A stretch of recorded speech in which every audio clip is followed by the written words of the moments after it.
Hi, everybody. This is Bob Ost, and welcome to the True Friday Community Gathering. Um, the date is the 16th. It's the 16th of July. I can never remember the date. I'm I'm still on COVID time, even though we're going out into the world and we're getting together and socializing and all that. I'm even thinking about seeing a show in the next couple days. Um, wow, that's going to be a big leap for me. And also, I just in an optimistic gesture, I actually bought a subscription to the Philharmonic for going forward in the future. So I'm ready. I'm ready for this. I'm ready for the world. I'm ready. I think. I just have to learn how to socialize in person again. We all have to kind of remember what it's like to see each other in person. It's crazy. Um, so we've been doing this. Those of you who are new to us in YouTube land, we've been doing this since April 17th, 2020, continuously. Have not we missed? I've only missed 2 weeks. I missed Christmas and New Year's Day. Those are the only times I missed. So we've been doing this continuously to try to provide a reliable haven for artists and for people in theater to get together and not feel alone. Um, I'm hoping that we're still going to be relevant now that people are going back into the world and seeing each other and hugging each other and all that. And I do plan on doing this, but I'm going to at some point have to take a poll and find out what time is better for people now that we're getting back to life. Maybe Friday at 4:30 isn't the best time. We'll see. But here we are, and happy to be here and happy to have my panelists with me, who I'm going to introduce in a moment, and happy to have any viewers out there joining us right now. Welcome. Welcome to True. Welcome to the True community. Um, we've talked about a lot of things over the year, and a lot of it's focused on COVID related, uh, how to make theater during COVID, how to survive COVID as an artist, uh, whatever I could think of to talk about on a Friday afternoon, and get some really cool and interesting guests to come in and be part of the conversation. Um, I recently realized that True started 28 years ago, pretty much helping not-for-profit and small theater companies. That was where we started. That was where we were born. We were born in the world of the small theater company, um, and these were people that didn't know what they were doing. It was like they're throwing together a theater and saying, "Let's put on a show." And so I would put people together in rooms to meet each other and talk about how to do all that. And over the years, our constituency has sort of morphed. I don't see as many theater companies as I used to, but I do see a lot of writers, and I see a lot of commercial producers and independent producers. And I want to get back to the not-for-profit because I think not-for-profit is a crucial part of the theater industry as we know it and as we've come to know it and love it. So I'm focusing for now and for a month or so on not-for-profit theater companies and various aspects of that. Today we're going to talk about some not-for-profit companies um, that don't just do shows. They don't just put on shows. Uh, they are companies that have a purpose and a mission and an outreach and support to a community. And we're going to talk about how to combine your mission and your productions you're producing. Um, so that's plenty for me to say. And now I'm going to bring in my guests. Um, we have Emily Weiner from Houses on the Moon, Carolyn Brown, who runs My True Colors Festival and has a company called True. Is it True? What is your company called, Carolyn? True Colors Project. Two colors project. I have trouble with that word. The same thing with Ralph's company with Peculiar Works Project. I have to remember project. And then Ludovica Hauser, who has a company called Parity Productions.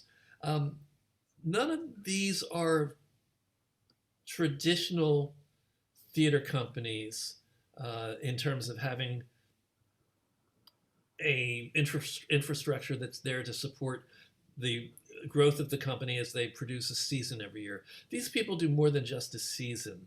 There's a lot more involved here, and we're going to talk about some of that. So let's start by meeting my guests and hearing a little bit about their companies and what they do. Um, Emily, you know way more about Houses on the Moon than I do, so give us a little overview. Okay, sure. Thanks, Bob. It's a pleasure to be here. I really admire what you've been doing so consistently and passionately through this time. I take my hat off to you. Ludovica, pleasure to see you. Carolyn, so nice to meet you. And so many of the people that are here, I know I'm acquainted with many of you through various Houses on the Moon activities or events. So thank you all for having me. Remind me, I want to introduce you to Jane Dubin. She lives inside of me, Bob. So yeah, I am the co-founder and artistic director of Houses on the Moon Theater Company, and this is our 20th year. So it's a pretty exciting and monumental year for us. I'll tell you that 15 years ago, I had no idea that I'd be sitting here saying that today. So it's been a long road and an amazing journey so far, and I hope with many, many years to come. And I'll just give a brief intro of what we do, Bob. Is that the best way to absolutely, start? yeah. Okay.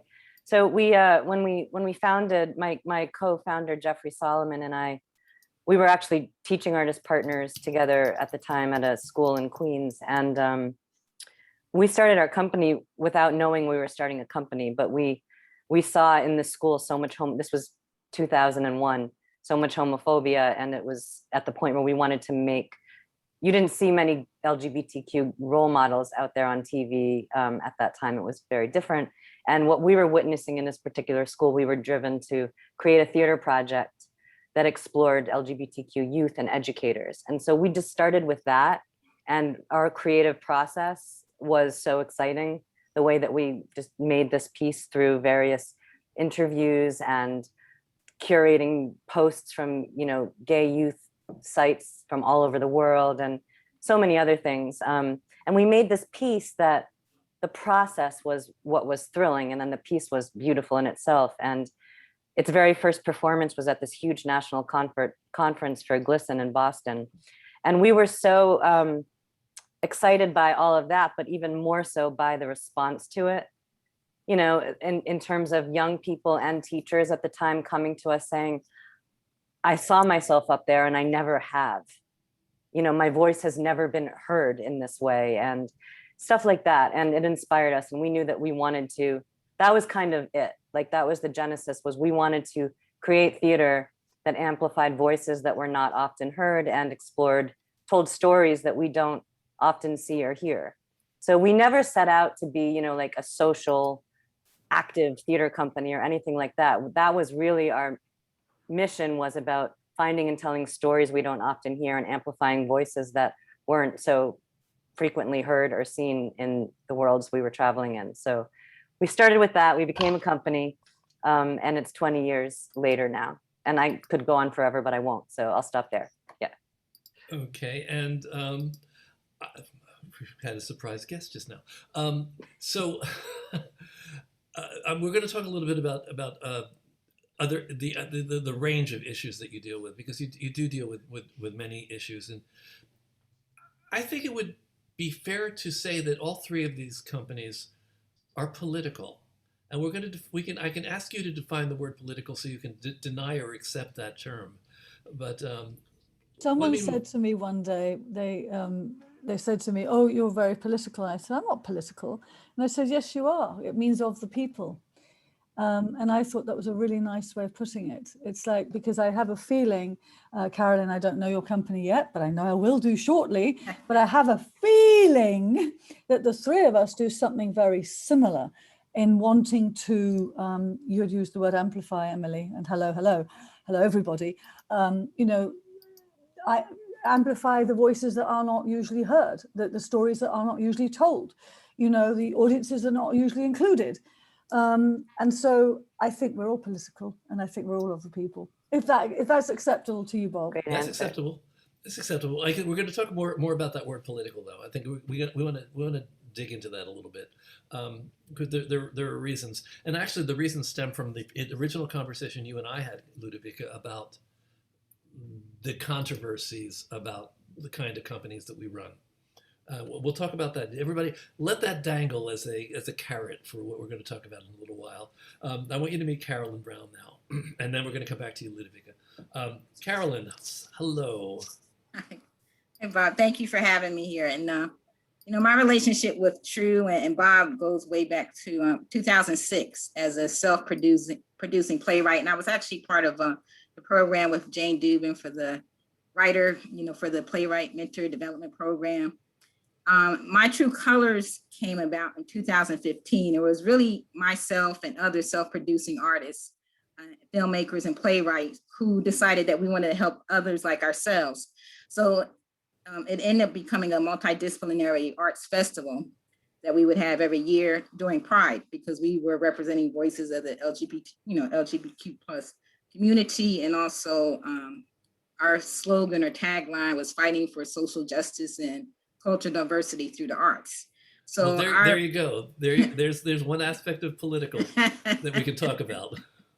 And it was really like, as Emily said, about amplifying voices of, marginalized communities, voices that we had not heard before. And even though Sundance and other festivals were out there, New Fest, that did represent certain individuals who were part of the LGBTQ plus community, there still were certain voices that we felt weren't really being heard.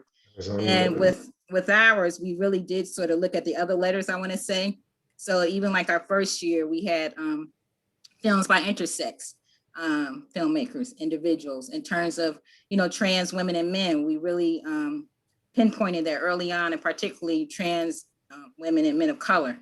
And we always like to point out, early on, that the reason that we felt that their voices need to be heard, because they were mainly the ones who were dying, who were being murdered at rates higher than anybody else in the community. So I guess when you talk about a political and social justice focus, it was always a part of it for that reason, because we always sort of spouted, these numbers, not only in terms of promoting or marketing, in terms of press releases, but also in terms of trying to get funding, which, is always hard, because sometimes when you're sort of talking about social justice and political aspects, it's harder to get money. But that's exactly one of the points that Ludovic and I were talking about. We're going to come back to that. I'm going to circle back to that. But the other thing I also want to say, outside of My True Colors Festival, 2 years ago, I also became a founding board member of the Patterson Performing Arts Development Council, which is actually a 501c3. And that organization, our mission is to help independent playwrights and artists, and the focus has really been on my native town of Patterson, New Jersey, with our end game of wanting to actually have a physical performing arts center that would be comparable to like New Jersey NJPAC, if you're familiar with New Jersey Performing Arts Center. Maybe not as large as him, maybe closer to like Bergen PAC or some of the smaller performing arts center. But that's sort of our end game, but also have that. And I'm not sure, Bob, I know I pretty much told you about that, Bob, about the PAC, the Performing Arts. I owe you an email. Right. So that's my other baby. That's another nonprofit that I'm part of. And then the focus here is also BIPOC. And I guess my goal is to marry My True Colors Festival and the Patterson Performing Arts Development Council at some point. Nice. We're going to go back to some of that. But I want to have Ludovica talk about Parity Productions first, and then I'm actually going to, before we get to the juice of the political part of this, and the activist part of this, I want to talk about your company structures. I want to talk about how you run your companies, because there might be people with us today who want to start companies and they want to know what best practices are. Now, admittedly, not everybody, we may, without not realizing it, we may not be doing best practices, but be honest about what it is that you do and how you run your companies. But first, Ludovica, more about Parity, or something about Parity. Something about Parity. Hello, everyone. So Parity Productions was formed in 2016, which is, so we're a baby, which in itself is interesting. Did you notice how cleverly I put this in chronological order from 2000 to 20 years? So you were 2015, I think, or 2014, Carolyn? I don't remember. 2015. 2015, yes, and you're 2016. Right there. So I planned that.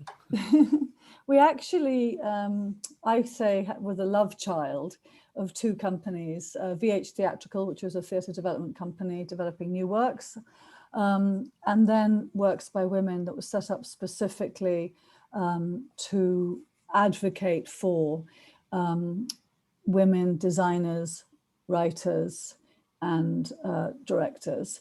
And then I realized you're crazy because you're running two not-for-profits and they're very similar, because even at VH Theatrical, we were hiring on average, 80% women towards the end, when I was starting to realize what all the issues were.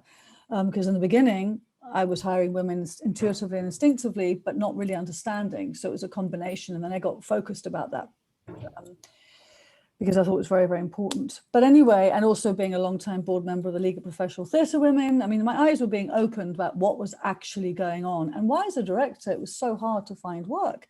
Because I was creating my own work for years. And I actually do prefer that because I think I'm a bit of a control freak. So that's all I've got to say about that subject. I like things to be done a certain way. And you've got to do it yourself. But anyway, so these two companies, we took the best of the two companies. So there was some advocacy. I'm using quotes because advocacy actually affects changes in the law, and we don't do that. So we no longer use that word, but that's the idea behind it. And when we became this is the conversation I was going to get to, yes, about when advocacy. we became Parity at that famous sort of board meeting, and I call it famous because of course the two boards had to be there and had to discuss how it was all going to happen. Somebody said, you ought to include the transgender community. And I said, absolutely not.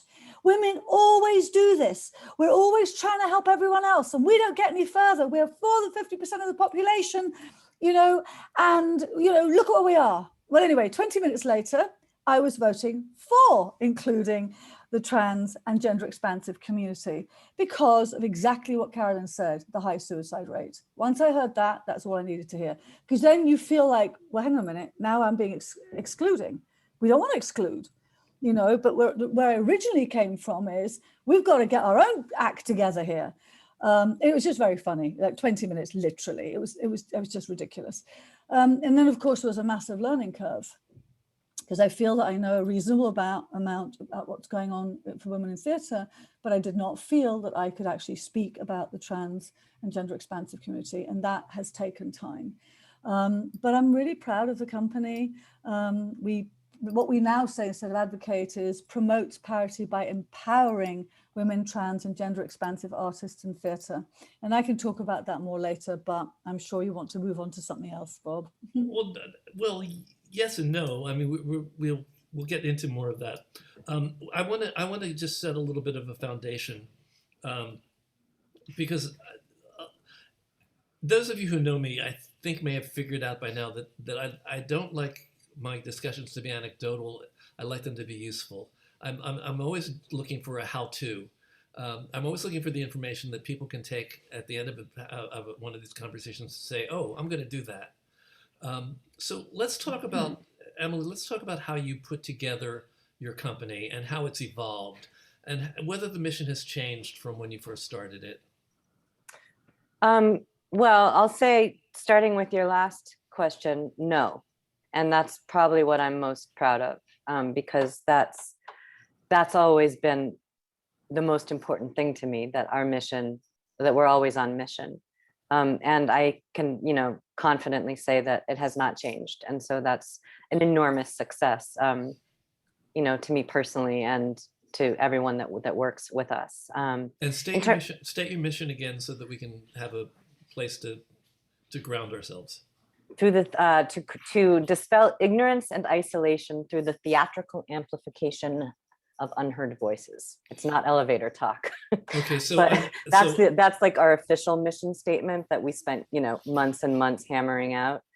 It's a good one too. And the unheard voices is key, because when you were first talking about your company, you talked about it evolving from LGBTQ issues and awareness about issues relating to the gay population, gay and gender expansive population.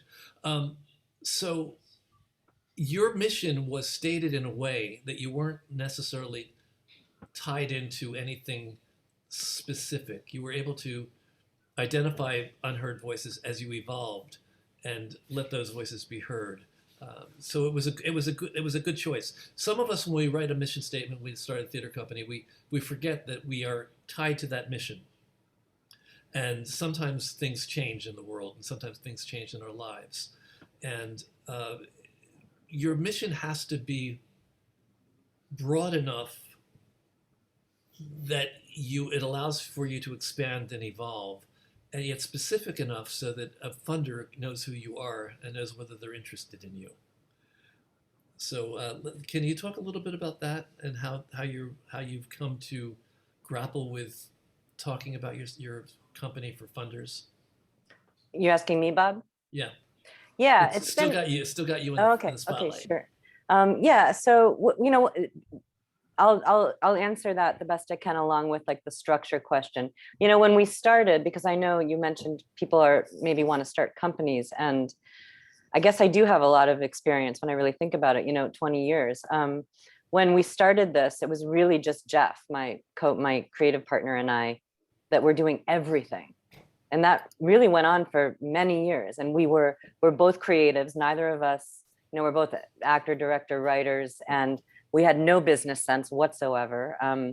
We had no other skills, and we were just making really good quality theater that spoke to a lot of people that often didn't respond to theater. We were reaching different audiences, and it just started growing, and it became like our work kept getting booked through a demand because someone would hear about it, but like word of mouth. I mean, we didn't have systems in place, anything like that for a long time, but our bookings kept growing, and we were making new things and bringing in new artists, and the community partnership, which is a huge part of our organization, was and is central. And so we would, you know, be working with, meeting people, you know, like, for example, from the American Friends Service Committee, which is an organization we work with a lot, and these immigration attorneys that were inspiring us and would lead us to new stories that we wanted to explore and tell and bring us, and our work would be used as a training tool also, aside from being in an off-Broadway theater. And it just really kind of was very grassroots. Let me ask you something. The partnerships. How did you find your way to the partnerships? The community. One of the things I wanted to talk about, and it's key to the three companies, is your involvement with community, which is a first cousin once removed from political. But as Ludovica defined it, political means of the people. So it all ties together. So how did you find the partnerships? How did you know where to go to find the community that would want to partner with what you do? I don't think we knew anything. You know, it just like I said, so Jeff, my co-founder, with our very first play that I mentioned already, which was called Building Houses on the Moon, he had a relationship already with GLSEN, which is the Gay, Lesbian, Straight Education Network. So that was through that relationship, because he has solo work before we formed Houses on the Moon that traveled, a solo show called Mother Son, and he had already had relationships sort of with the LGBTQ plus, you know, a lot of organizations like PFLAG and GLSEN. So we premiered through GLSEN. Through that, we just made relationships, and through that, more relationships. And then we while that play would tour, we were working on a new project, and we wanted to find, you know, people, experts in the field of immigration. So through a friend that knew a friend, and through research on, you know, online and word of mouth, we just reached out. It was really just honestly reaching out and stating what we needed, what we were looking for, and they respond. People will respond if you know what you want, you know why you want it, and you know, and someone's gonna respond. And that was how we started, and we were literally just connected. I wish I could give you a different answer that would be more helpful, but it was like follow the dots for a long time. Well, actually, you gave a very helpful answer. I think that you described a process that is useful for people to know about. We're being joined right now by our fourth panelist, Jesse. Jesse, you can put your put your video on and you can come on stage with us. So there you are. Jesse thought that we were starting at 6 o'clock, not ending at 6 o'clock. So, but we're going to come back to you, and I'm going to have you talk a little bit about ripple effects. But first, I want to go back to Carolyn now. Same questions that I had to Emily. How did you find your way to the community partnerships that you created, and also how did you start your company off? What was the mission, and what is the structure, if any? Now, admittedly, I'm going to say it. A lot of companies do not have a structure, and they manage to survive and thrive anyway. It's my job as the guy that runs True to kind of advise people when they start companies to divide the labor, to find a structure, something that you can work with. Carolyn, do you have people that you work with? Well, now my True Colors Festival, the structure is more of a collective. So yeah, it's okay. It was really independent artists, and we were sort of loosely structured. We started out with a team of advisors, and that's how we did, our first festival. Because a lot of the other artists were from New York, a lot of our community partners and roots were sort of based in New York, even though I'm from New Jersey, and that's where I'm currently now. I have sort of been here since COVID.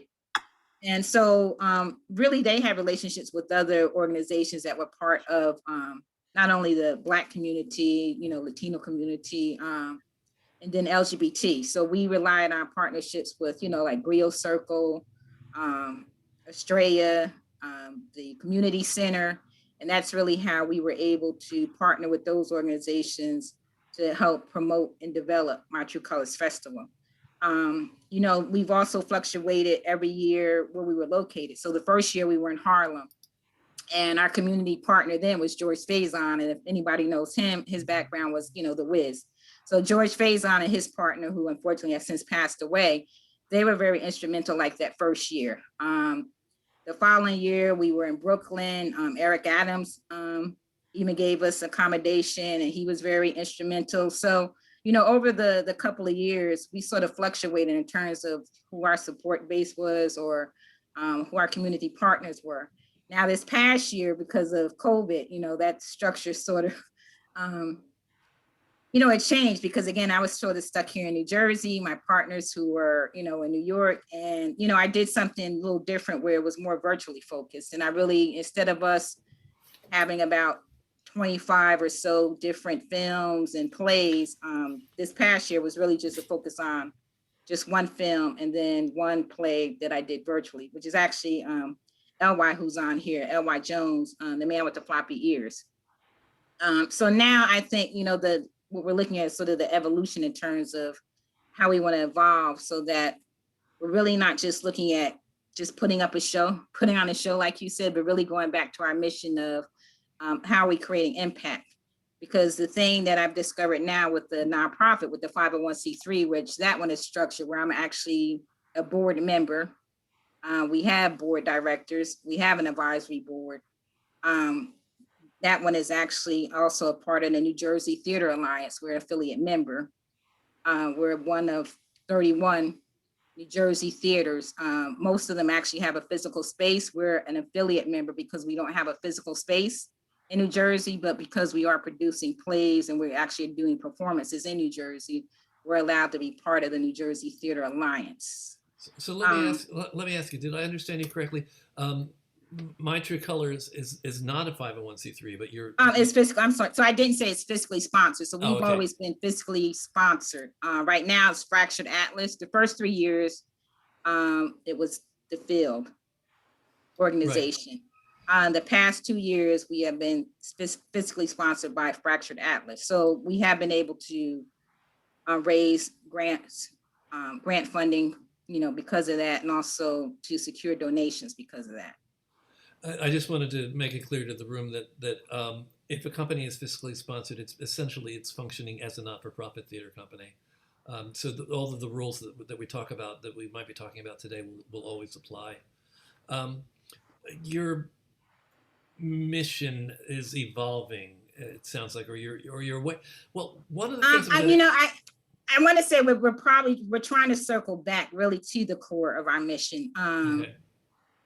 And I think it goes to what's happening, what you're seeing more so now in terms of diversity is more about, it's really about diversity, inclusion, and equity.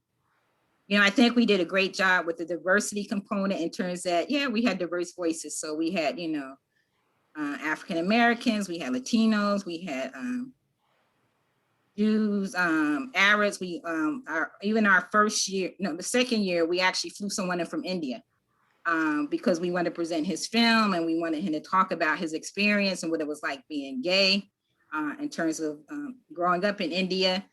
So we've always done a great job in terms of diversity, inclusion, and now I think it's really equity in turn and also impact. So what are we doing as far as social justice in terms of impact? And I think that's part of what's happened with George Floyd and what we see with the political unrest and a lot of other unrest. So now I think it's about, really how are we making a difference? How are we helping playwrights? Even with the piece with LY, the man with the floppy ears, we're looking at creating an educational series because his piece talks about so much about the historical aspects of the gay community and what was going on pre-Stonewall, because, our own thing is like Stonewall wasn't this magical thing that happened. You had, people in the community fighting for equality before then and also talking about what was happening. So we're looking at now creating an educational series, for example, where we would go into the colleges, where we go into the high school talking about the historical significance of our community and what was going on pre-Stonewall and why did Stonewall even come about, that even people didn't even realize that was, really part of police protests. When you talk about George Floyd and you talk about, when they talked about not having police as part of the parade and people are like, wow, we don't understand. It was like, well, Stonewall Rebellion was really like police protests. They were fighting against the police. So when I talk about going back to the commission is to the original mission, that's what I'm talking about. So they're making the intersectionality, right? So what I want to bring, I want to just bring Jesse up to speed on this, but basically one of my subtexts in doing this panel was I wanted to look at the intersection of theater and politics to some degree and talk about theater companies that have a mission that serves a certain community, certain populations, and how we're going to get to this. We're going to how you divide your time between serving the community with programs and producing your shows. Producing a show takes a lot of time and effort. So I don't know how feasible it is to be doing both at the same time, but I'm sure you guys are going to tell me how you do it. I'm going to move to Ludovica, then I'm going to, no, you know what? You haven't introduced yourself in your company yet. So Jesse, it's your turn. Hello, everybody. Well, first, I just want to greatly apologize for my misunderstanding. And I'm so sorry, Bob, that you were searching for me. That just is unworkable. So for those of you who are waiting, that does not work. And it is so important to be timely in this business. It wasn't a problem, just all right, good. We started the discussion and nobody even knew that I went off and was emailing you while everybody was talking. Oh, then I just ratted myself out. All right, awesome. So do you want me just to say what the company is and the mission? Yes, when you were founded, what the mission was, why you decided to start this company. And whether you started it alone or with somebody. Yeah, so, okay, so there's 4 questions. So 2009 is really when I had the idea. We became our own 501c3 with our own 501c3 number and affiliation in 2013. So whenever we're doing grant applications, sometimes we have to say that we officially started in 2013 because that's when we got our number. But really, I started producing in 2009. I started the very first year, I just produced a show, but I produced a show knowing that I had a specific mission and vision in mind, but I did do it alone. And the vision and the mission that I had in mind was I want to create theater that makes a specific impact, but in a very specific way, because I think we could very easily say, okay, I saw this piece of art and it moved me. And we could say that, right? And that's extraordinary and that's great. There was you talked about structure, Bob. There was a specific structure I wanted to create, which is that I wanted a play that I produced to have a specific partnership with a human rights organization or a human rights initiative, and have that human rights organization or initiative come and speak to audiences at our shows, after our shows, and also have a percentage of our box office proceeds go to those organizations. So I wanted to create specific partnerships with those organizations. And so I just did that my first year and produced a show without, I had a name for the company, and I think I created a website, but I didn't have a board or an advisory board or a structure. I was just like, let me see if I can produce a play for $500. And I did that and failed at so many things. Like, you know, and I had all these wonderful people give me donations, and I forgot to put some people in the program. And I made so many mistakes, and it was awful and great, right? And apologized where I needed to apologize. And then I got a partner pretty fast after our first year, and her name is Jessica Jennings, and she is somebody whose father runs the American Theater of Actors. And what I cannot stress enough is just how critical it is to have a partner and to have a team who not only can bring a whole lot to the table, but is not like you and will bring balance to the company. So Jessica is such an incredible contribution to the company, not only because of her intelligence and her expertise, but also where I can have a very gung-ho, let's get this done kind of personality. She's the one who, in the background, crosses the T's, dots the I's, makes sure that we're organized, makes sure that we're even-keeled. So we complement each other extraordinarily well. I always say she's my business soulmate. And we've been working together now for 11 years. If I had scripted this, I would have written that for you. That's for Jessica? That's exactly what I wanted people to hear. Yeah. The part, how you need to work with people who complement the skills that you have. Yeah, and that have different skills than what you have. Yeah. Yeah. I mean, just to go down to the basics of it, most people who run theater companies function as artistic directors, and they think they're functioning as a managing director as well, but it's very hard to tell yourself not to spend the money that you want to spend. So you need somebody on the other side of it who's looking at the details and looking at the bottom line and saying, no, we really can't do that. Or if you really want to do this, then we can't do that. Or the opposite, Bob, or someone to say, you know what, let's take a chance, spend the money, take a risk, go for it. Like that's equally, you know, Yes. Yeah. But having more than one point of view is very useful. Absolutely. It also works very well when you write a musical, having more than one point of view. Well, you know, and then you could say that's true of an administration too. Not that I want to make this super political, but there are certain presidents. Go there. Go ahead.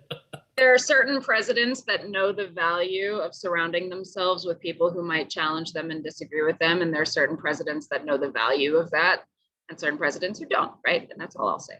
That's point well taken. So I did that with her. And then from there, we established a board, a structure for the board, a structure for an advisory board. We're still creating structures. You know, we're never finished creating structures, but we did create that structure at that time, a structure for fundraising, a structure for our plays in the season. And that's how that came about. But when you run a nonprofit, you have a fiscal year. So where most companies will have a season. So for us, every fiscal year, we take on a different theme. So for instance, this year we're taking on mental health after the year of COVID. And I started it really, I went through a whole lot of personal development training after being a frustrated actor. And I realized I wanted to be involved in pieces of work or pieces of theater that are moving, but moving in a way that's measurable. So we actually have petitions at our plays, and we have organizations that people can donate to, so we can actually measure an impact made. Jesse, would you say the name of your company for people? I'm sorry, Ripple Effect Artists, plural. .com. Thank you, Bob. And I can Okay. put the website in the chat too. So it seems like these 4 companies have something in common. I don't think it was arbitrary that I put you together. So Ludovica, let's go back to you because we didn't get your answer to my questions about structure and mission and how whether you've evolved and whatever else I asked. Emily, what else did I ask you? We didn't really get to funding. I think you had a question about how do we fundraise that we haven't quite gotten to. We can get to that. Yeah. We'll take that as a separate issue. Yeah. So we've always had a board, but it was a working board as opposed to a fundraising board, which is something we're in the process of changing. So new board members that come, there has to be a minimum give-get. But I was just so grateful in the beginning. I mean, talk about, you know, if I had to do it again, and when I advise people, when they call me and say, would you tell me how to do this and whatever, I always say to them, I did it the wrong way. I did it, fall flat on your face, make a decision, try this thing, oh, fall flat on your face again. I mean, you know what I'm saying? And so the right way of doing something is knowing ahead of time what your needs are, which is really, really difficult. And that comes about from asking a lot of questions instead of just being passion driven and just doing it and just keep doing it. And as you grow, you learn and you make mistakes and you remedy them and you keep moving forward, which is basically how we did it in a nutshell. But what I do say to people when they're wanting to start a company is talk to as many people as you can who have companies who you admire, that you admire, that are similar. They're not going to be the same, because otherwise join them, go to their board, help them out. Obviously you have something different that you want to do. And so while you want to be the same in sort of structure, as in being organized, you want to be different in terms of mission and what your storytelling is, because that's very important when it comes to fundraising, when it comes to attracting people to support you, for audience members. So it's very important to have clear mission. And I think even though you could be a passionate person and understand artistically what your stories are or what you choose, it can be difficult to put it into words. But that's the job. And Emily, I think you said it took months and months and months of discussion, to get the mission on paper in a way that you felt really expressed who you are. And so we've done that. And we recently did it again. And now we're looking at artistic mission and we're saying, how do we better define that?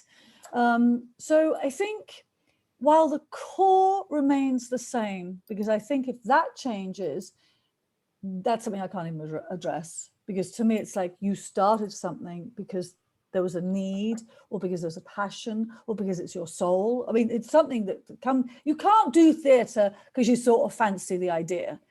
You have to believe in it. You have to be passionate about it. You have to be committed. I mean, talk about it, 20 years, Emily. I mean, that's a long time, right? All of us have been doing this for a long time. Maybe our companies aren't that old or that haven't had that longevity, but we've been doing this for a long time. And you do this because you believe in what you do. You have a story you want to tell, whatever it is that you know who you are. You want to express yourself, right? Maybe you want to help others. Maybe you want to change the world. Maybe you want to change a piece of the world. I mean, for us, we'd like to move the gender needle a little bit. And we're not alone. There are other companies who are doing it too. And that's very, very important, to align yourself with those companies and to keep having conversations.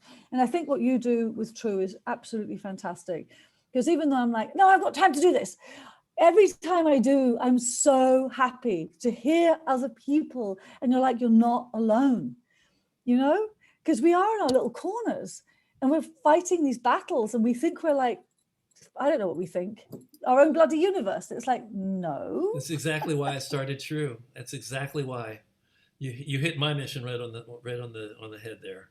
It's exactly it. I have a couple of things I want to say. I want to tell the room that it's important to put together a board. When you're 501c3, I'm not sure whether you have to have officers, but you don't necessarily have to have a board. But a board is very good to have. And there's three things that you can look for in a board member. a working board means that people are actually doing the work for you. So that's one kind of board, and it's usually what we have when we first start out. Then also you want to put people on your board who have access to things that you need: attorneys, accountants, printers. You want people on the board who can get you free or discounted services that you're going to need to run your company. And then you eventually need to evolve to the point where you have a money board, a board that helps you. All five of us spend 90% of our lives bringing money in, raising money, if you want to call it that, or finding ways of getting money to keep our companies going.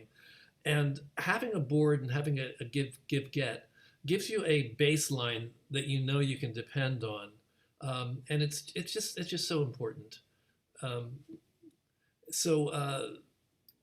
Let's see, what do we want to get to? I know what I wanted to ask you, Ludovica. You said that you were the love child of two other not-for-profit theater companies. Legally, how did that work? How were you able to take two existing 501c3s and put them together and build a third? It was actually quite easy because we kept the underlying 501c3 from VH Theatrical. So with the same EIN, employer identification number that we had in 1999 when VH Theatrical was formed. But we took the best in terms of programming or mission ideas or artistic ideas from each and had to let go of other things. And in that way, that's why I say it's love child of, because you take a bit from here, you take a bit from here, and this is now Parity. And it wasn't difficult. We had to do a name change. I mean, of course you have to do, it's a pain in the rear end. I mean, there's legal things that you have to go through, right? Of course. Oh, absolutely. Yeah, you do. Well, the name change, for example, that's the IRS to recognize that you are now called Parity Productions instead of VH Theatrical, and other people, your vendors, and your payroll company and, all of that. Oh, yes. And the bank accounts and yes, all of that. But it's not as complicated as it might sound. Yeah. Does that answer your question? Yes. And I'm seeing in the chat, we've got two different ways of describing what I was talking about. Jane says time, talent, or treasure. And Jesse says work, wealth, or wisdom. So, yes. Both valid. Jane's is valid and accurate too. Bob, can I just say one thing about Jane real quick? Yeah, sure. So the only thing I want to say about a board, because it's been a long, when we started, our first board member, I think was 2007 and we're 7 probably. And in 2010, when we were doing our production of De Novo at 59 East 59th Street, Jane randomly came because she had time to kill, and she tells the story way better than me. But at the end, after the talk back, and we have these post-show conversations with every performance we do, with experts in the field of immigration or whatever it is that we're working on. And, she came up to me and was like, I'm a producer, call me, and I'll never forget it. And I did call her and we met, and she literally was like, can I join your board? How can I help? Well, she didn't say, can I join you? She said, how can I help? And soon after that, it was like, well, would you be interested in? And the only reason I'm bringing this up is because, so that was 2010. And I don't know what our company would be like today if Jane and I hadn't met then. I would hope that we'd still exist and be doing our work, because I think we would be. But she has helped shape this company in such incredible, tremendous ways that, I know I'm the luckiest person in the world to have a board chair like her. I don't think it's very common. And I only bring that up because it's so important to find that person, because they're out there, people that really believe in what you're doing and that want to help you. And yeah, they may not have the time, talent, and treasure like Jane does, but when they may have some of it, but when you find those people, because they're there, it can change everything. So I do, for being working for a not-for-profit, having that type of leadership does make an enormous difference. Hear, hear. I've gone through it too, so Yeah. I know what you're talking about. Boards, for 28 years of True, we've had boards that have been effective and boards that haven't, and it's sort of our jobs as the people that lead the organization to find the right people and to find the right combination of people as well. That's a whole other panel discussion. I want to move to, if I've forgotten something that I said we were going to come back to, remind me, please. But Politics. I was going to say we're going to move to the intersection of art and politics. A couple specific things I want you to consider is how do you divide your time? How do you focus your time and your energy on two different parts? Correct me. I think you can sort of interpret it in different ways. I think that the energy and work that you do to put on a production is in some ways different than the energy that you put into creating partnerships and community. I know that they intersect, but how do you know how to divide your labor? How do you know how to do this successfully? How have you done it? Who says we're doing it successfully? I say so. I say so, Ludovica. I've got four very successful companies here. Four companies that I admire. I think Houses on the Moon definitely does it successfully. I know Parity has some ways to go, because I think we all have ideas, right? And we all have passion. And then every play that we produce, there's communities to reach out to. And then the question is, how much bandwidth do you have? How much funding do you have? Literally how much person power do you have? How much can you do? I know with Mirrors, we had with Mirrors by Aja D. Osborne Lee, who, basically they were our 2018 commission winner. And we had their production on at New York Theatre Workshop, the next door theatre, and it was halted by COVID, like so many. And we're actually rehearsing it now to film it because we really wanted to bring this story to a wider audience. It just didn't feel good enough to just leave it be. Now, why was I saying that? Oh, yes, because we had all sorts of panels and discussions and groups and, lined up and, didn't happen. Mm-hmm. A couple did, obviously. We had TDF brought 3 different schools. I mean, that was incredible. I mean, I love that. To me, it's everything. When you have the young kids, and they're not that young. I mean, obviously they're teenagers, mm-hmm. Because of the subject matter. Because we don't do light and frothy, I'm afraid. It's usually pretty damn intense. I don't think this is the light and frothy panel. I don't think so either. But what I'm saying is, I mean, it's intense, right? But it just was so wonderful to see the students and hear them speak, and then they talk to the actors, and but there's different kinds of panels. I mean, those are sort of your more traditional, more educational, but they're very, very important. Especially less and less arts are being taught in the school and education system. But then you've got we had a wonderful queer panel that we were going to do, which was going to be moderated by Irene Gandhi, who's an extraordinary publicist and has been on Broadway for over 50 years. She was the first Black woman, the first openly Black gay woman, in the industry for decades. I mean, she was incredible. But anyway, point being, that never happened because that was scheduled for March the 12th. So you don't want stories, you want facts. So basically the facts are that it's a lot of work, and if you're committed to it, eventually I think you will be successful, because it's what Emily said at the beginning. One thing leads to another, because it does, because it's the same thing as you have with relationships. So now it's a relationship with an institution or with a corporation or with a society. Same thing, it's a relationship, and you build it over time. And people will come to you if you're doing the right work, meaning if you are expressing correctly, if you're reaching people, they will want to be part of what you're creating. But it all takes time. Ludovica, let me ask you this. How many people are actively work with you on Parity?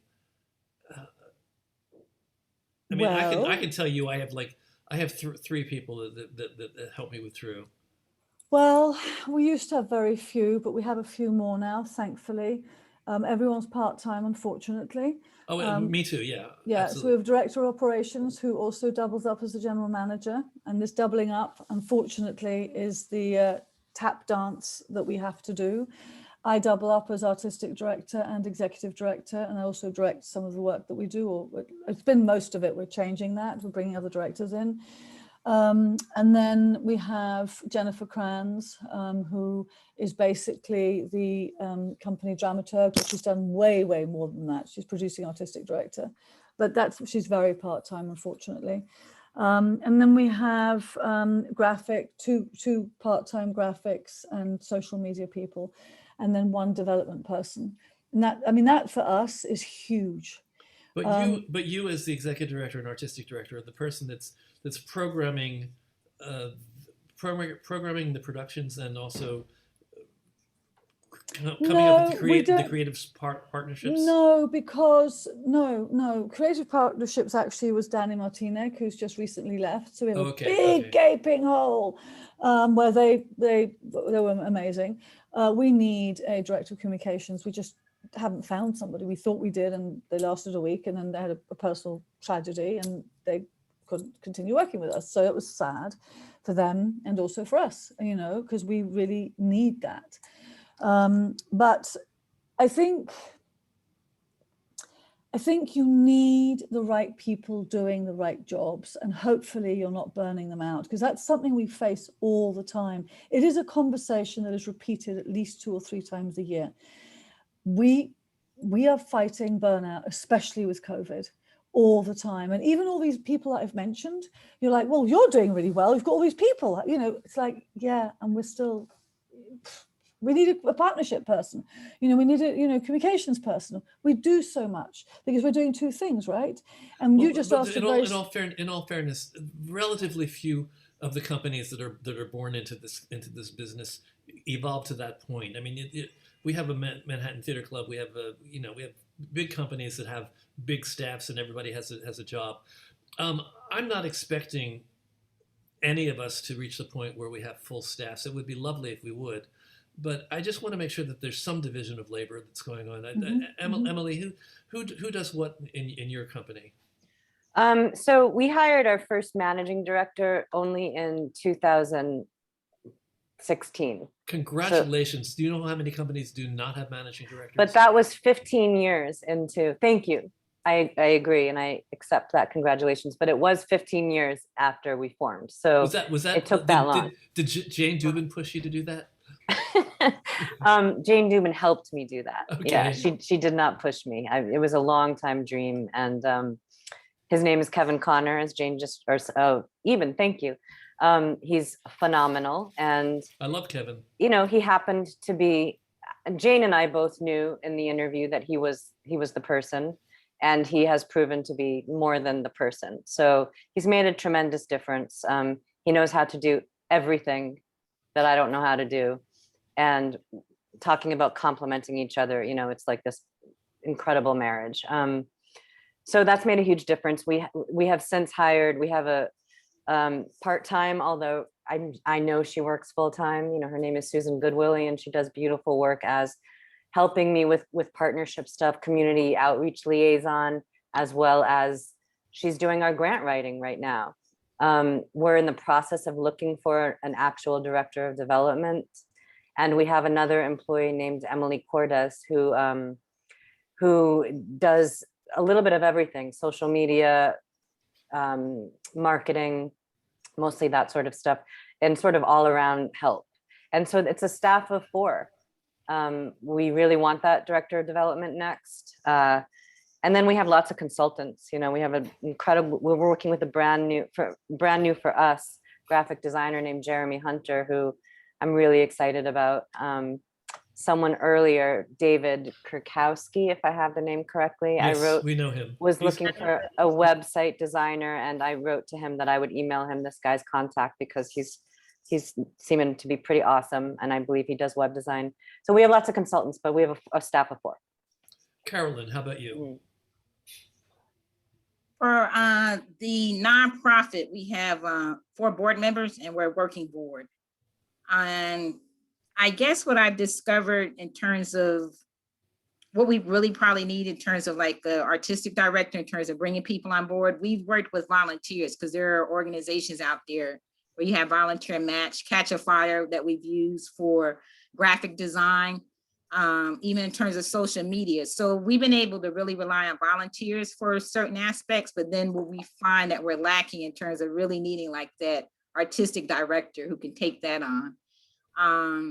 And also in terms of community engagement, I find that we do better when we have a dedicated person for the community engagement that's really managing those partnerships, because it's the personal touch that works.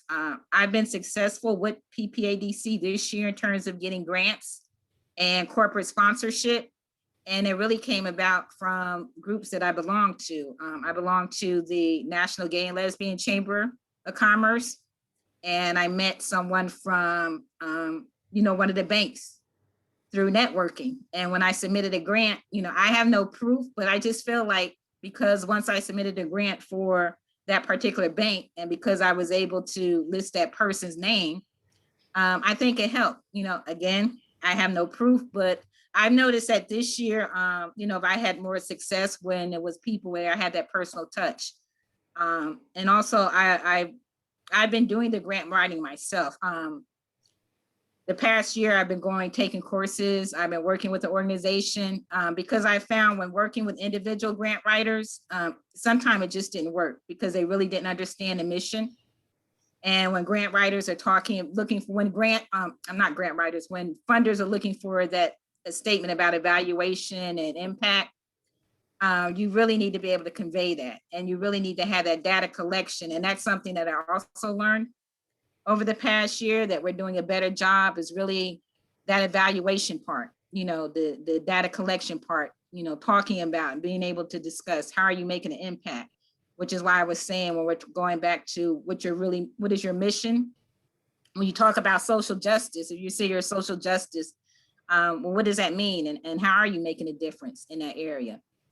Well, just to complete the circle, Jesse, tell us a little bit about who does what, and and how you get everything done. Yeah, I think the bottom line is, we're all amazed that we get done what we get done. yeah. So I'll speak to that, and I'll speak to the structure. I basically gave myself the role of executive director, artistic director, and marketing director, and then I have just those three things, and That's then all. that's it, right?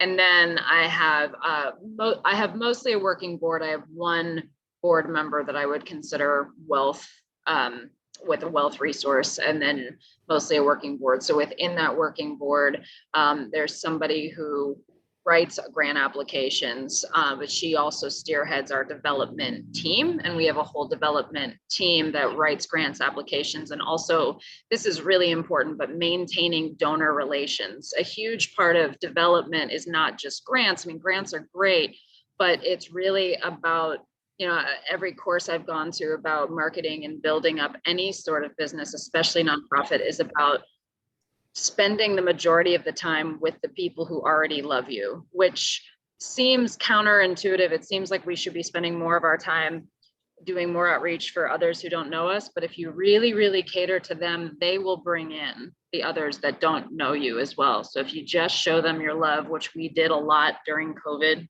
it makes a huge difference. So we have a whole team that does that. I act as the executive producer on our shows, but I always hire, when we're in production, I hire a production manager. So I'm not the person anymore for the last 5 years. I'm not the person who's on site unless something's on fire. I'm not on site at the rehearsal site, which is important to start to offload that kind of responsibility as you grow. And then I have, as far as people who are paid, and they're paid on a very on-call basis, a graphic designer and a web designer. And the board just started offering me a tiny stipend for the work that I do. And that took 11 years to accomplish. I made this statement at the last week's panel, and I want to make it again this week. It's important, if we see our companies existing beyond us, it's important that we create an executive director salary or something, a role. I mean, the company has been paying me for 5 or 6 years. I don't know how long it is now. It's not a salary that somebody would say, "Ooh, I really want to be the executive director of True because I'm going to make that much money." Wow. Yeah. But what it does is it just says that there's a position there so that when I retire, somebody can come in and there's something in the budget for them to be getting. So I just want to just stress that with all of you. Yeah. Pay That's yourselves. Pay yourselves. It's not Absolutely. not about just you getting paid what you're worth. It's also about creating something that will be valuable for your company, something in your company that will help it to live beyond you. Yeah, and if we're talking about bringing in other funders or other people who want to be interested, they want to know that that is a bona fide position and that it's not just so it ends up helping the company. And if I could speak to your first point, I've found, or the first question, I found that when I you're don't remember at this point. which is how you do it all, like how you divide time. Yes. Okay. I think it's important to think about all of this not as dividing time, but to think of it as comprehensive. So when you're creating a marketing plan for anything, you need to create a comprehensive marketing plan that includes various particles. So for me, one of those particles is creating mutually beneficial partnerships. So it's a mutually beneficial partnership that we create with our organizations that we partner with, that the more audience members they generate from their community that attend our shows, and we can discount some of them and comp some of them, but the more that they funnel that into our shows, the more of a percentage they get. And the more, the more they do that, the more we benefit and the more they benefit. So always, so that you don't feel like you are a sole individual running around like a chicken with your head cut off, to say it very bluntly. Look to see how you can create mutual reciprocity with people. It's the same thing with corporate sponsorship, with advertisement. Look to see how you can actually create a partnership. And that's what you're doing with anybody who's giving you money. You're not actually, I don't come from asking people for money for me. First of all, it's not for me, it's for a mission. But second of all, you're actually not coming with, oh, can you please give me this? It's no, how do we form something together? And it might be a board member, it might be people coming to your show, but you're forming things with people. And that, to me, has always been the answer to how do you get it all done? Because it's not really me getting it done. It's people working together getting it done. Well, we're at 6:06. Emily, I think do you still have to leave? I cleared myself till 6:30, Bob. Oh, okay. So we have a virtual hand raise, and I want to tell the entire room to look for your virtual hand raise in reactions. There's the reactions function at the bottom of your, well, if you're on a laptop or a desktop, you'll see a line of things that listen: mute, stop video, security, participants, blah blah blah blah blah blah, breakout rooms, reactions, more, and end. Reactions, if you open that up, it has a hand raise. If you can't hand raise, then ask a question in the chat. So let's start with Paul Smith.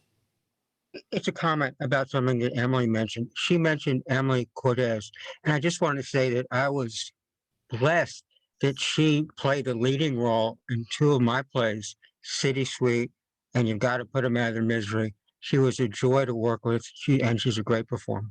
That was it. Thank you. We know Emily.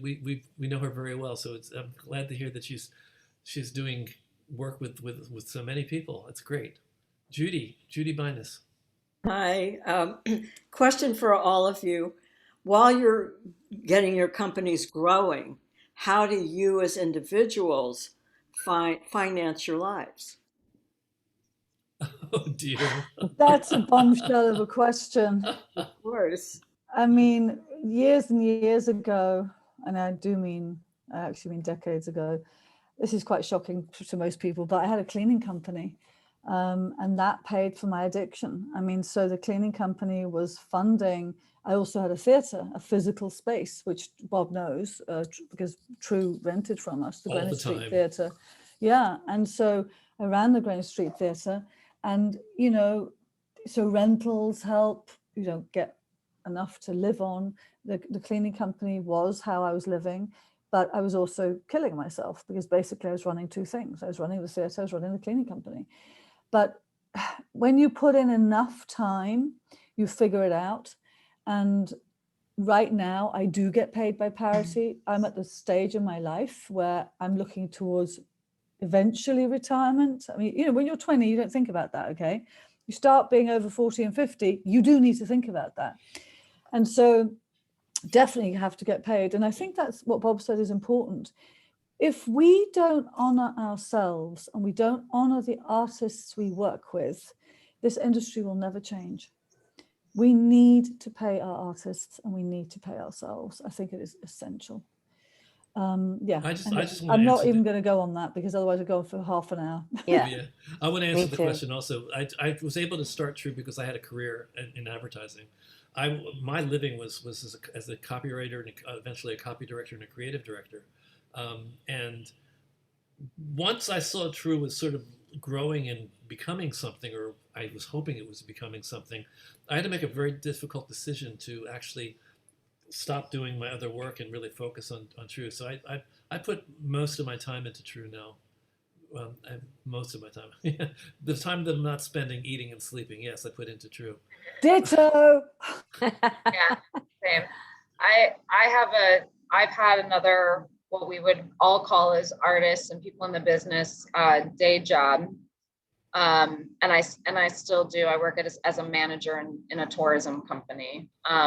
And I would say that, again, I've found ways to have them be mutually reciprocate off of each other, not in a way that's irresponsible or inappropriate, but over time, I've built enough of a relationship with my actual company where they know that I run a nonprofit. They know that I run a theater company. They know that I have a production coming up and they say, oh, that's so great.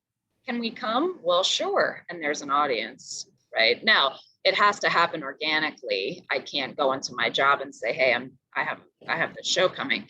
But I've developed enough of a relationship there that it can be beneficial. And some of my people I've worked with have actually chosen to purchase advertising in our program. So you can find a way to have them be reciprocal. Now, again, you have to create it in a way where they come to you.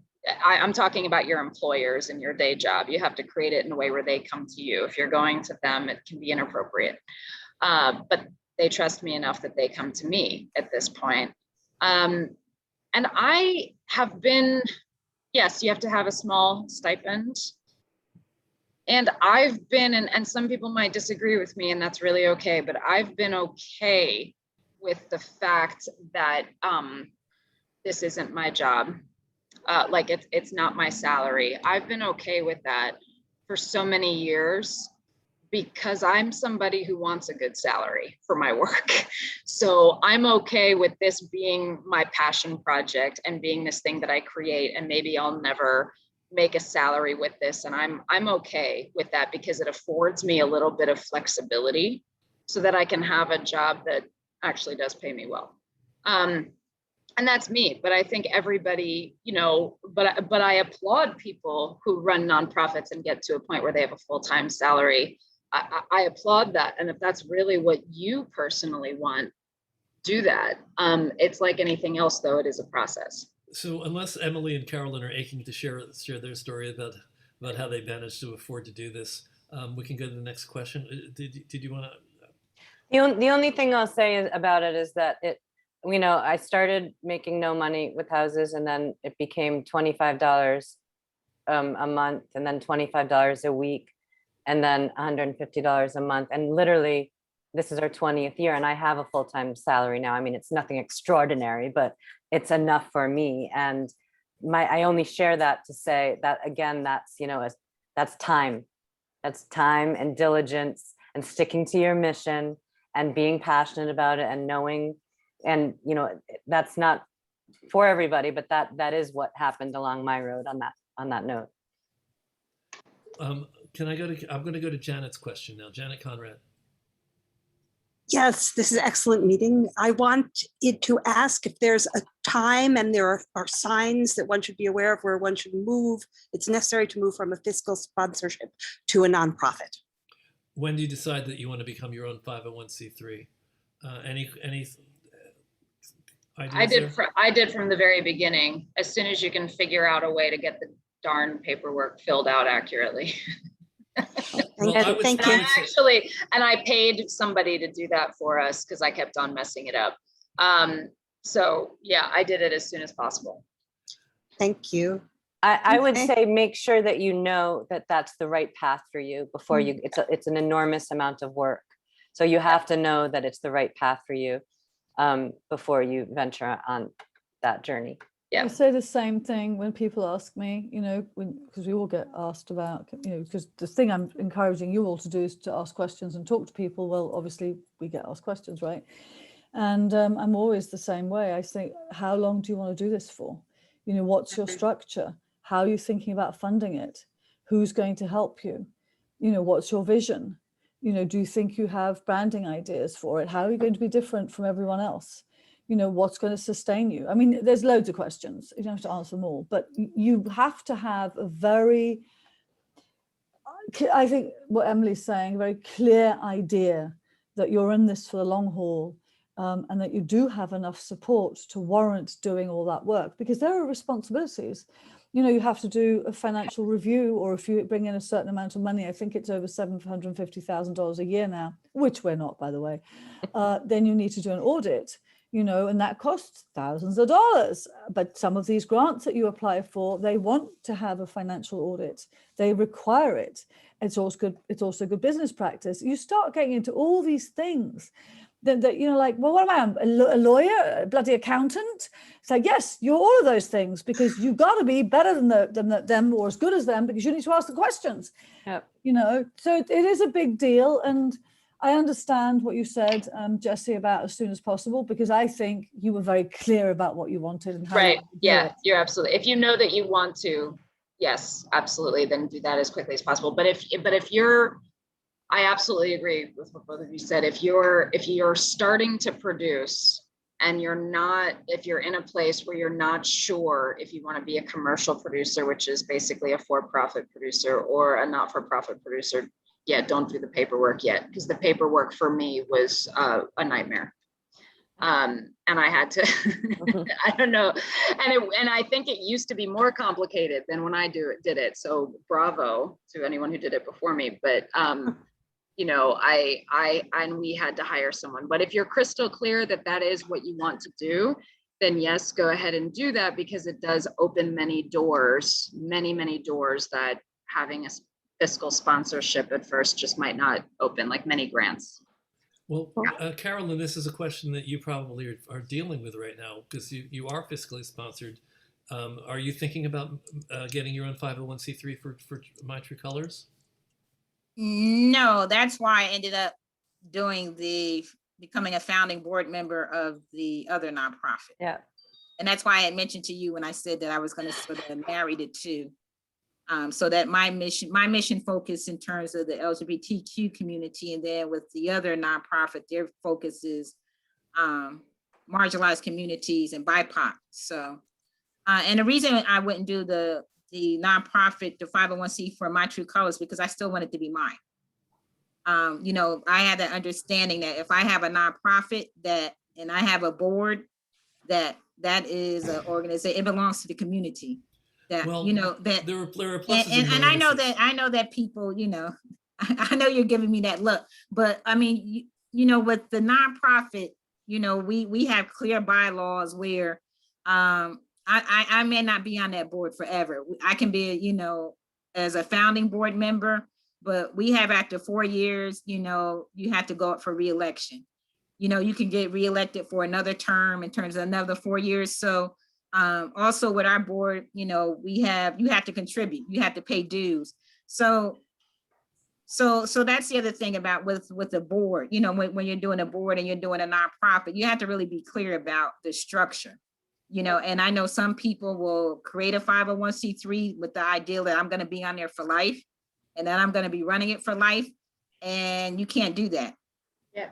And I didn't want to give up control with My True Colors, so that's why I became a founding board member of the other nonprofit, because, you know, and Bob, you kind of had that look in your eye, but no, because for like 20 years I've been hoping somebody would I know, take True over. but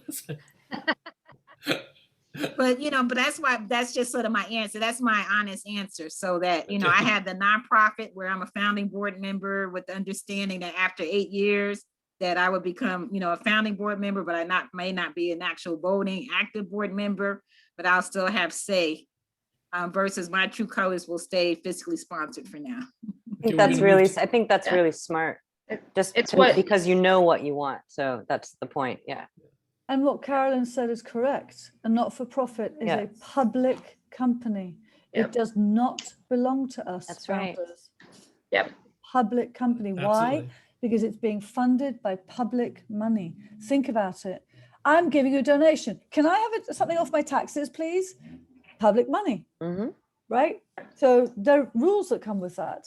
Yeah. There's the rules. There's a board. There's all sorts of things that come with it. Being fiscally responsible.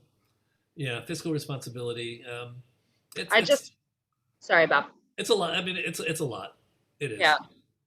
I just had a whole thing with one of my board members. We had a polite disagreement, and it's healthy and it's good to have disagreements as long as they're done respectfully and in a way that is polite. But we put what I would consider to be a lot of money into a fundraiser for us. And that fundraiser had nothing to do with our branding, nothing to do with our mission. It was great. A celebrity was involved. It was great show. But there was a possibility we were going to lose money. And I am unwilling for my donors to have their money be spent on something that is not our mission. Now, we didn't end up losing money, but I said, you know, we need to be incredibly careful because we have a fiscal responsibility, you know, and this is not, you have to think of yourself as an entertainment, you are an entertainment producer, but you're also thinking for your fiscal responsibility, which is what makes us different than commercial producers. Not better, just different. It's just how you're thinking differently. Well, we have one more question, and then we're going to maybe have time for people to go into breakout rooms and meet each other. But Bryna, would you like to ask your question? I would love to, thank you. Can you hear me? Yes, it's a little echoey, but speak slowly. Oh, I'm so sorry. I had my ears slammed the other day, so I actually am not entirely sure how loud I am. But the show that I am working on right now is one that deals with every kind of gender, I guess. Every kind of what? Every kind of gender, I think. Gender. So I am trying to talk to my actors about how to treat their fellow actors. And I was just wondering if anyone had any kind of perspective on that. I think I can address this a little bit because our mission is very much gender-based. And as I said at the beginning, I come from a place of doing all that I can to advance women in theatre, and then our mission changed to also include the trans community and the gender expansive community. And one of the things we do, and I do sometimes forget to do this, which is naughty, but it really is very helpful when there are many things you can do, and having a cultural competency person as part of your team. I mean, there really are many things you can do, but a very basic thing is when you first meet and you're all introducing yourselves, is to do something as simple as, my name is, this is my job here, I'm the director, or whatever it is. My pronouns are she, her, hers. My pronouns are they, them. My pronouns are whatever. It helps. And I think it's like anything else. And we're in a great period of change right now. We need to not be hung up on being perfectionists. We need to focus on learning. We're going to make mistakes. You make a mistake, you apologize, or you correct, and you move on. What I've been trying to do is not say no, but rather say, well, they said this, rather than saying, call them they. Is that better? If somebody asks to be addressed as they, you know, non-binary person, somebody says she because they have boobs and such, like it, I say, okay, let's just say they rather look, than, Your name, how do I pronounce your name? my name is Bryna. Like, Okay. people often, So Bryna, Brian. you've just said Bryna, right? Yes. So you've said to me, hi, Ludovica, my name's Bryna. And if I said to you, hi, Betty, how are you? And I kept doing, hey, Betty, how are you? You get really pissed off with me. It is the same thing with pronouns. I identify as somebody, as a non-binary person. I don't fit in. I'm not either, that is really badly put, Ludovica, thank you. I don't feel that what society is presenting is something that works for me. I don't identify as he or she. I identify as they. Right. And yes, eventually we might pick a different word, but that is what the word is. And it might be difficult for other people. Too bad. Your name's not Betty. I'm not calling you Betty. Just put it in those terms. It is respecting somebody at the most basic level of who they are. Good. All right. Think about it. One of the most basic things about us is how we identify. And that's I was worried. May I also say, Brian, people don't have to agree about the whole concept of it. They just have to respect it. They just have to respect. Yeah. Yeah. I mean, I know people who don't get it. It's like, I'm sorry you don't get it, but just respect it. Yeah. You don't need to get it. We also have a very complicated. Yeah, we have a variety of characters in the show, but I would honestly, I would love if I could connect my writer with you. Sure, and I think the first thing that they might want to do, because I've also had to learn, it's taken me a long time. I keep saying in this thing, I did not know, and I made many mistakes. Okay. But go to parityproductions.org, and parity I'm going to spell because people think it's parody, party. It's like parity, Parity. I'll put it in the chat. Productions.org. We have terms, we have resources on our website. Have them read it. Thank you so much. Need to get an education. Everyone needs to get an education. We all in different ways. So I have to end now, just so people can those who want to can go into breakout rooms. Thank you, Emily, Carolyn, Ludovica, and Jesse. Great conversation. Pleasure having all of you here. I actually don't know if I was as conscious of how much you guys have in common with your companies.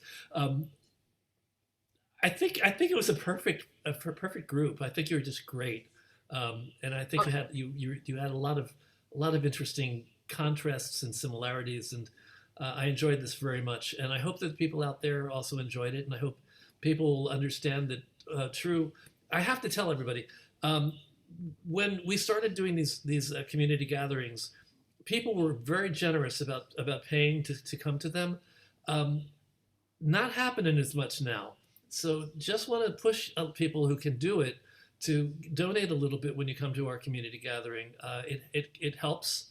It all helps. And that would be by going to truedonate.com. TRUdonate.com will give you the opportunity to donate to us and say thank you. A monetary thank you is always welcome. And that's it. I'm going to end here and say bye to everyone and to the YouTube people, and I'm going to open up breakout rooms.